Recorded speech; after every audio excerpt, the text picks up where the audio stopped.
Sia, growing up as a young boy running around in the streets of Zwide, why rugby out of all the sports? Because Ekasvel is like we play soccer, you know what I mean?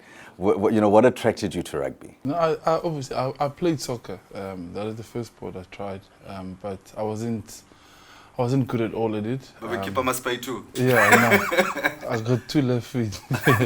So yeah, I wasn't good at it, and then I tried rugby. It came more natural to me, because it's in the family. My dad used to play, his father used to play, all my uncles played.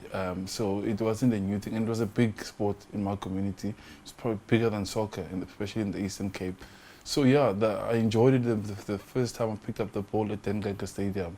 And yeah, and I think just the community as well. You learn so much from that. You know, there's so many things that we're exposed to in the township, but once you have that one thing that you can cling on, it teaches you discipline, accountability and respect, and also like making sure that because it's not just about you. If you don't come to training, you're letting down so many other people, and my teammates used to come fetch me when I'm not there. Do you remember those moments? I mean, you speak of a family of rugby players. Did you see any of your family members play rugby? Your uncle, your dad, in any one of them? No. I saw my uncle. Yes. A couple of my uncles. I saw them play, but I was very young. I So went to it's go like watch vivid them. memories. Yes, and they were very good with the foot because they played soccer and rugby. Yes. So they used to kick for poles. It was awesome. One of them played against General Tatu Bandolo. Yeah, I saw there's a picture of them play against each other, which was quite cool. And you know, when you sit and you think about those moments, you think that has life gone full circle, or it was actually meant to be? You know, we always speak about rugby pedigree. You know, when you listen to rugby broadcasters, they speak about rugby pedigree. And now that you say that, you definitely then come from that rugby pedigree, and it's from the Eastern Cape. I mean, I was saying earlier on that everyone plays rugby in the Eastern Cape. Steve Biko played rugby, and would you say that it was part of your DNA that eventually you would come to this moment? Well, you never know that you're gonna get an opportunity to be here. You know, it's something that you don't think about because you don't have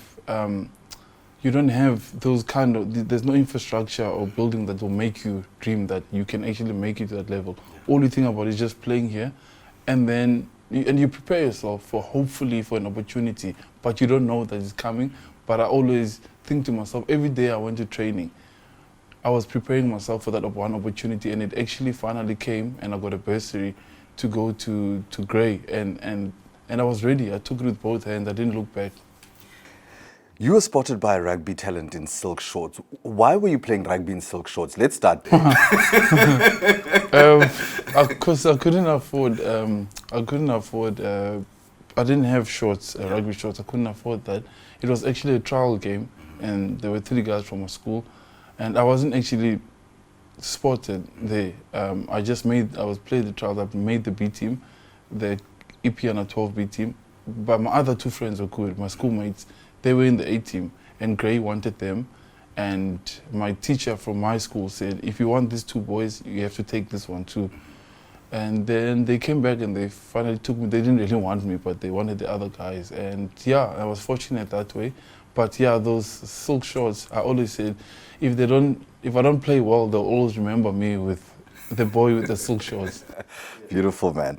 Now, that moment at going into Grey College, and this is the story of a lot of Not college. yes, Two different places. Grey PE. yeah. Great Kabeka, yeah. You know that moment where you walk into an environment where you're from Zwide, or and this happens with a lot of black sportsmen that don't necessarily come from that world. Walking through those doors, walking through those corridors, what was that like? Because there's always that sense of not belonging. Yeah. Well, for me, the first thing when I remember when we drove there, I wasn't thinking about anything else. As I looked at the building, I remember we drove through, and I see this big white building, beautiful building, and like the way I started thing in my head. I was like, I can be anything here. Just looking at the building. I hadn't even gone inside it because I knew, I was like, this is where my dreams and goals will happen. I can start dreaming big just from that. 15-minute drive to come from the township to Grey.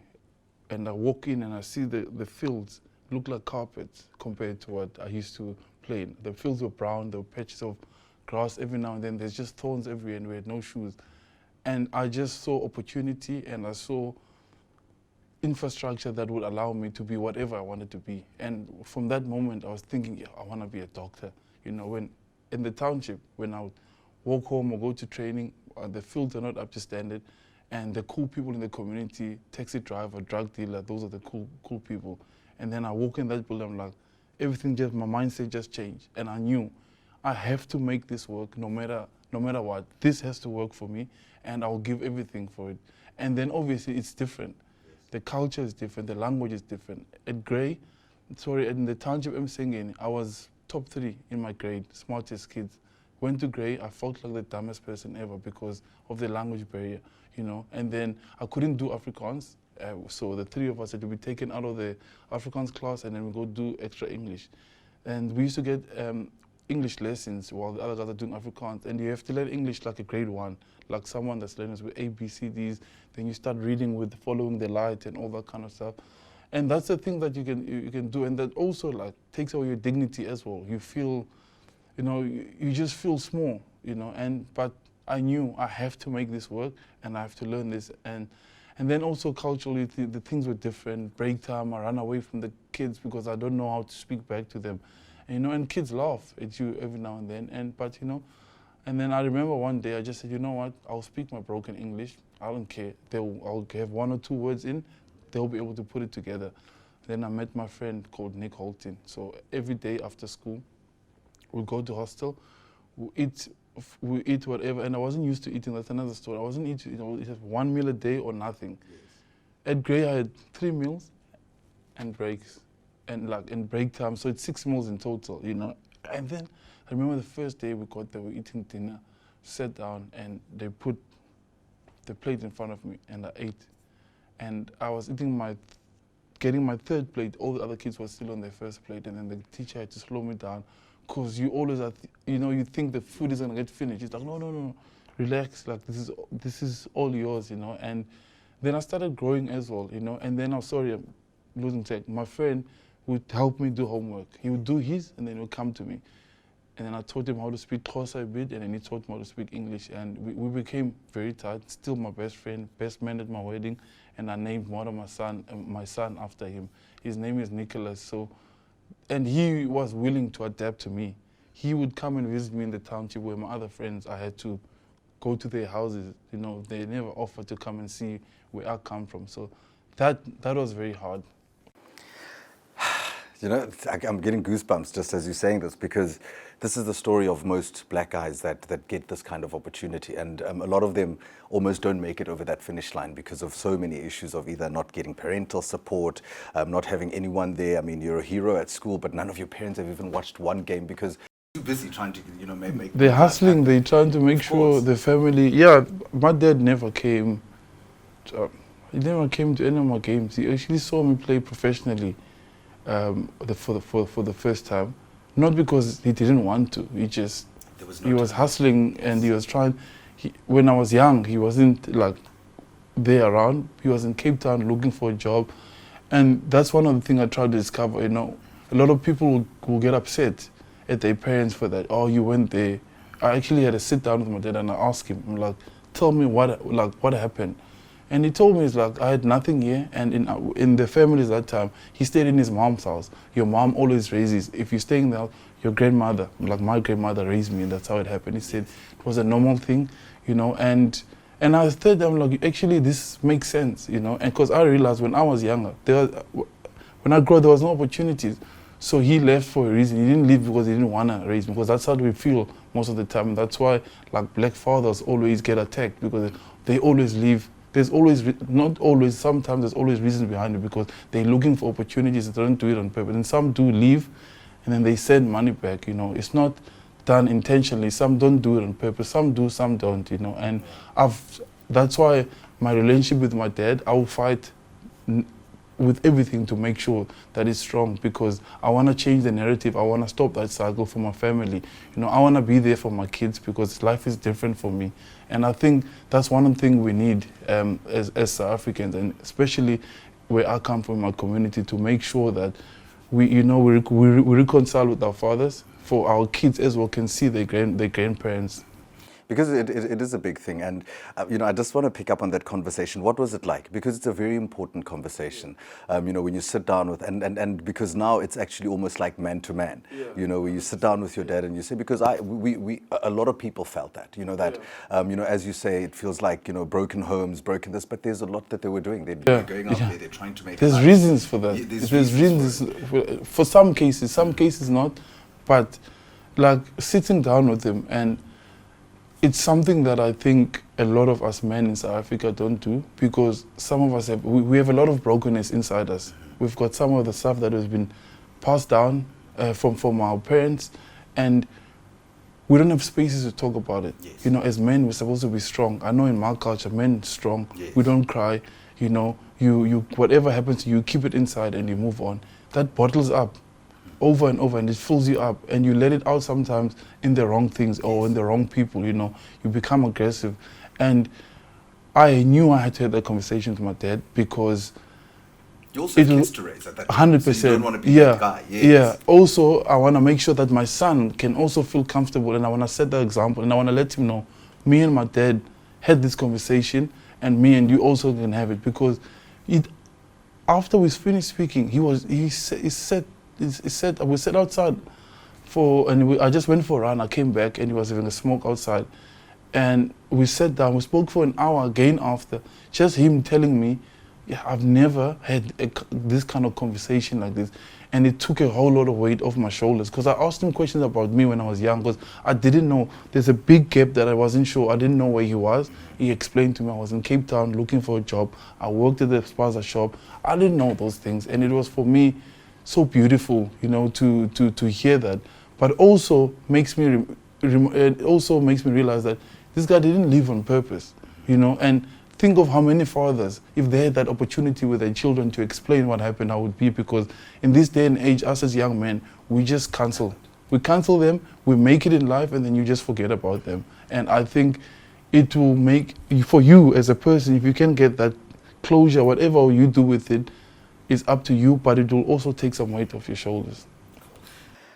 Very interesting conversation. Then you then go to Grey and are finishing 3 plates of food. You end up and you walk into the Stormers. You know, 11 years there. What was that moment like for you? Because I mean, you walked into Grey and you said that I'm leaving everything behind, and this is my future, and I'm going to fight tooth and nail to become someone. And fortunately, from Grey, you then go to the Stormers. What was that like? What was that transition for you like? Oh, it was a similar thing. You know, I adapt quickly. You know, I love people. You know, so I invest in people. I get to know people. You know, and going there, we're all 19-year-olds. Some guys, we all come from different provinces, and we're all coming here to make it. You know, and being there also made me grow a lot. I worked very hard in my game. It helped me because I was playing against top guys who are Frans Malebers and Zamka, the Eben Etzebeth, the Damon Tialendes. And those are the guys that won, who were part of that World Cup winning group. Team, yes. So we started together, and I learned a lot there, and I really enjoyed it, and I grew as a person as well. And also, then I started finding my purpose. Slowly and surely, being there, and I always go home to look for motivation, or to just remind myself where I come from and who am I doing what I'm doing for, other than my family.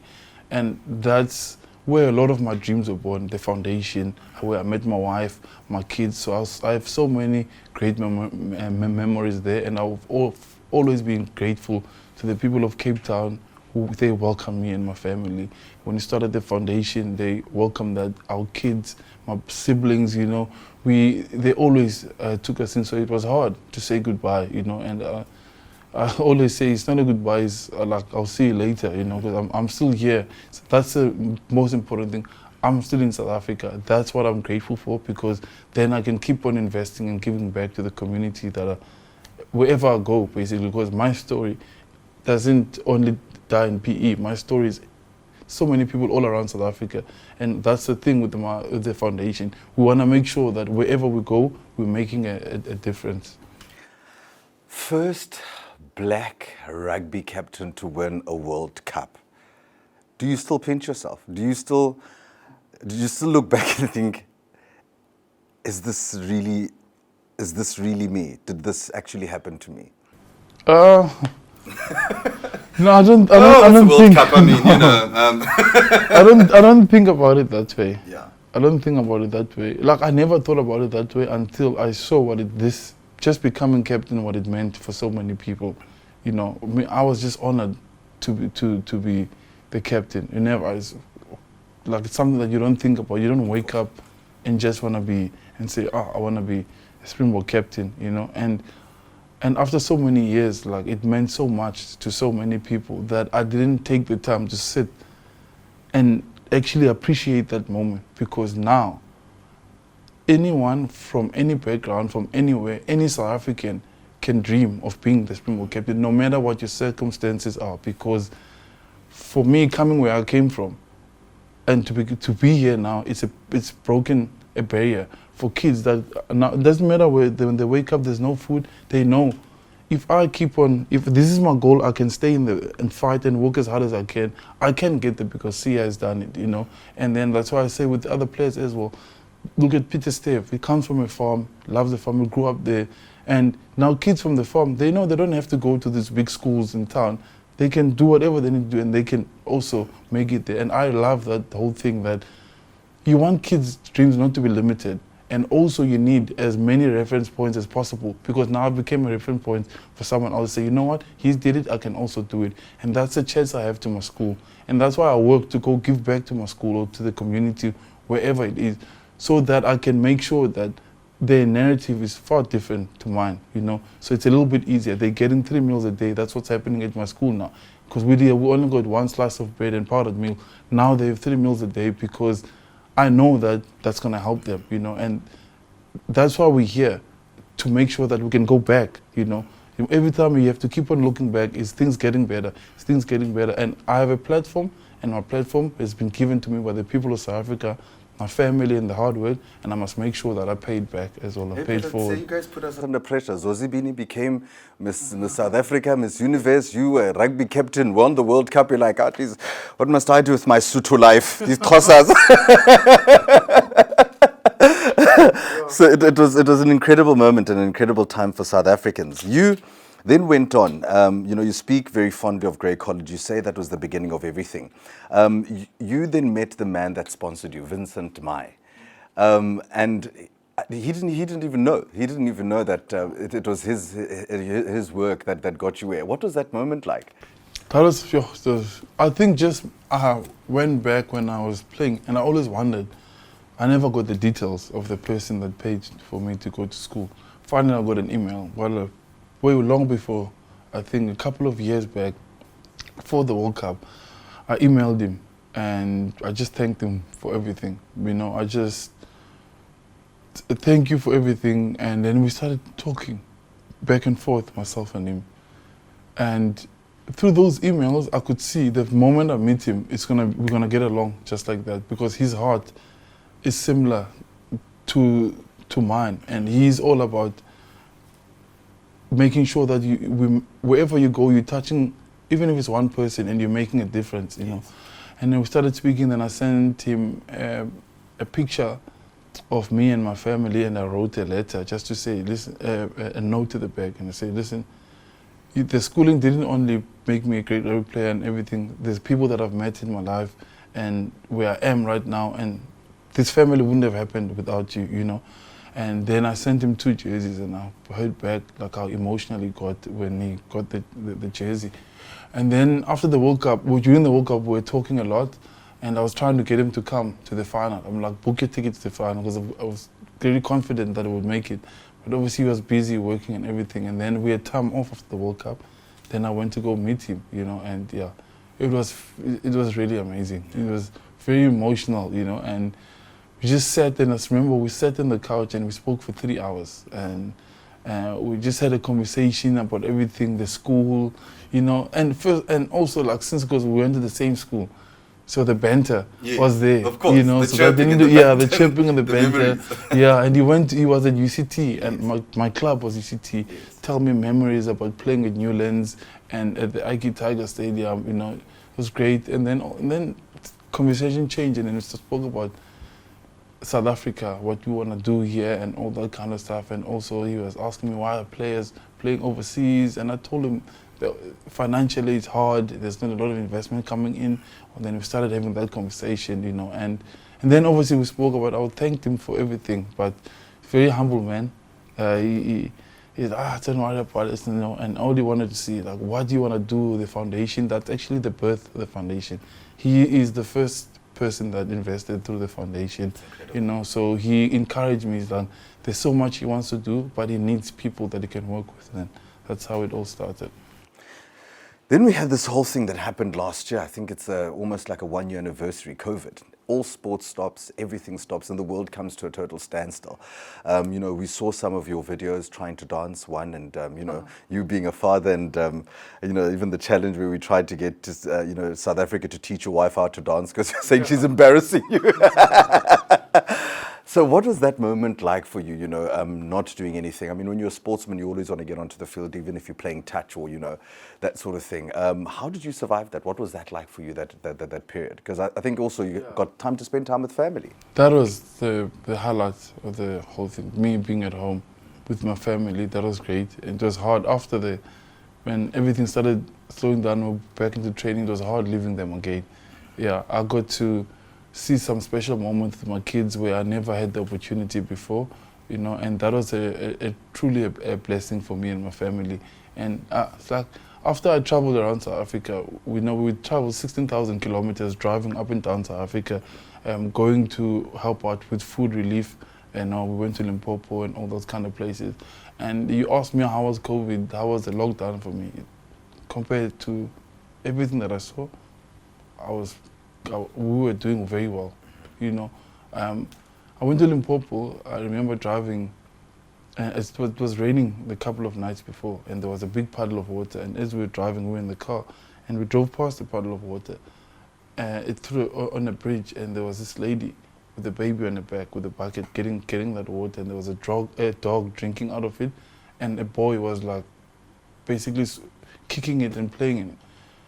So we asked, like, sorry, Mama, what's the water for? She cooking, cleaning, washing herself, washing the kids, and that I still have that picture in my phone. I will never forget. That made me realize that I can never say it was hard for me to be in COVID. And the thing is, that's not because of COVID. That's every day. That's South Africans going through. Yeah, and luckily on that day we were there to donate food, and also we had went to do a borehole, and there was already one in there, so we just made it work. And I'm like, why hasn't anybody done anything about it, you know? Because we went there and the borehole, and the water started coming out from that day. So that broke me. It also helped me realize that whatever I'm doing is not enough, and we as a foundation, myself and my wife and our foundation, it's not enough, you know. We need more. Everyday South Africans should be doing something every day, not just for themselves, for someone else. You know, if going to the shop, you've got a bit of change, buy a can, there's always boxes in the shop, you know. That's what I realized. It can't just be about you and your immediate family. You got to think, how do I make an impact in the country? It's for everyone. It's not just for the government, it's for everyone, you know. We can't put everything on the government. And yeah, and also to the collaborating, working with other people, because this is not me versus you. It's us versus the struggle and the problem. And we only going to succeed when we work together. Of course. There was a time straight after the World Cup where you got an injury. Was that scary for you? Oh, the first game I played, yeah, I got injured. No, it wasn't scary. The injuries happen. Like, what can you do, you know? What can you do? But Yeah, but it was hard because then I never got to play for like over 6 months, I think, or more, because I only was able to play after COVID again. This moment, when it came and you realized that you leaving the Western Province, this is where your entire life began and, you know, made you to see Kolisi to who you are today and coming to the Shark Tank, you know, so you've gone from one ocean to the next.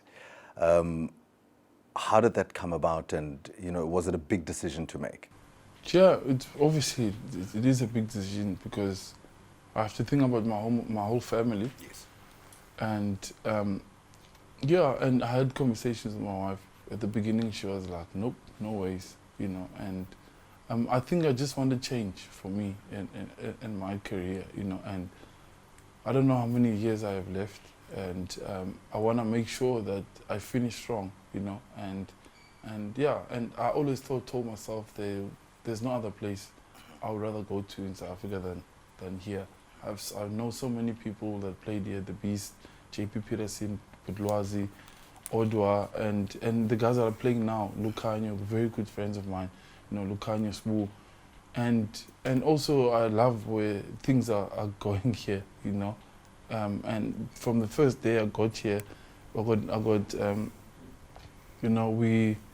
got introduced to everyone, and I was sitting with the under-19s, the new guys, and like it feels like a new beginning, you know. And with the new owners coming in, it's also huge, and it's people that I've met before, and some of them I obviously know. And I got to spend a lot of time with Marco as well.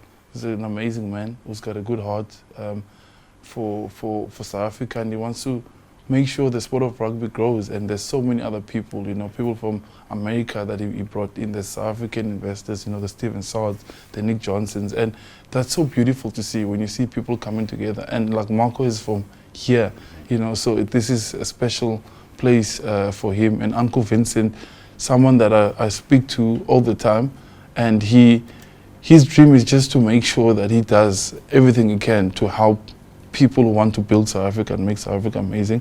So I'm looking forward to this new energy, you know, these new ideas, you know, Roc Nation being part of it as well, you know.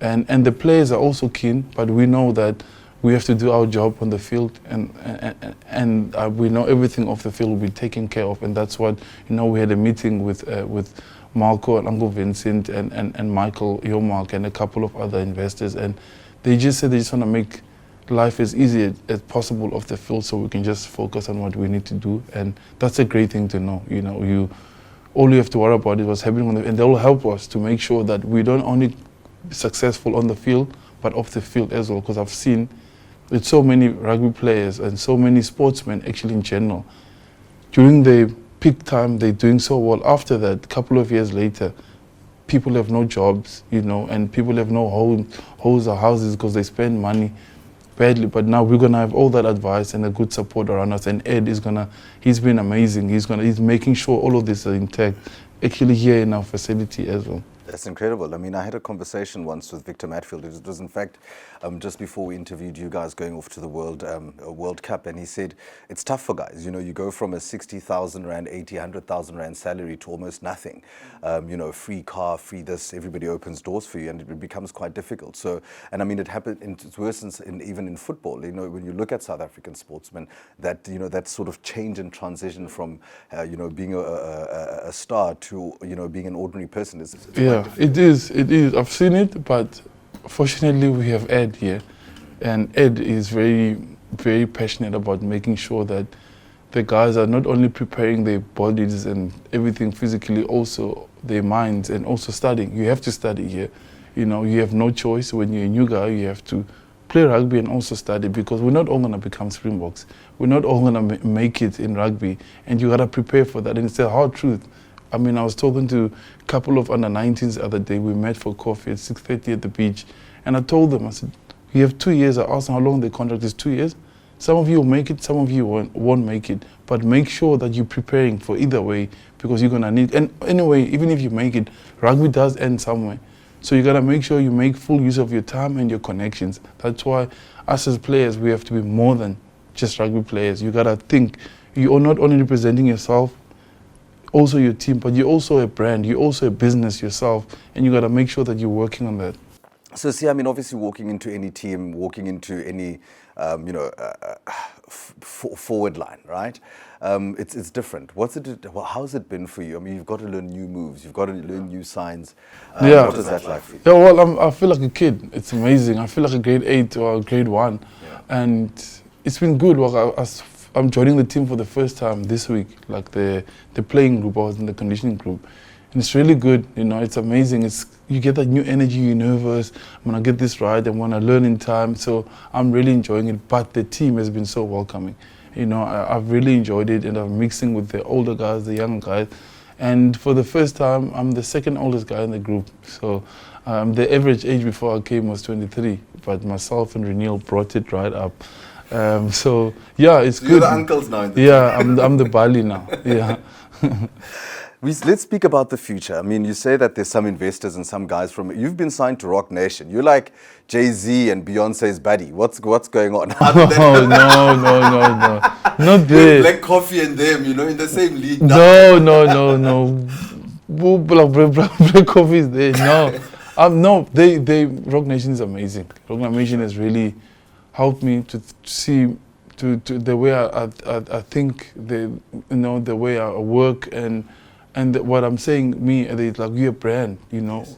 When you go into partnership with another brand, you gotta know that you bring value, they bring value to you, and you gotta know your value, you know. And it's not like they're doing you a favor. No, you both working to grow. And I always wanna give a lot of myself to the brand, because and we always talk about, like, my conversation with the brand are never about money. It's always about, okay, what are we going to do, but what can we do to help South Africa? So a lot of the brands work with the foundation too, because that's important for me, because it's not just about me. Whenever you want to be successful, you want to grow, it's always nicer when you're taking other people with you in the journey, you know. And even if it's one person, it's okay, because then they'll pick up another one on the road, and then the team might just grow. What can the fans look forward to in the Shark Tank from Kolisi? Well, I'm going to bring a lot of energy, I can tell you that. Energy and excitement, and yeah, I'm really excited. I know the supporters are not allowed, and I would have loved to play with the supporters here supporting us, but I'm going to work even harder to make sure that they're excited to watch us, and I give my best on the field.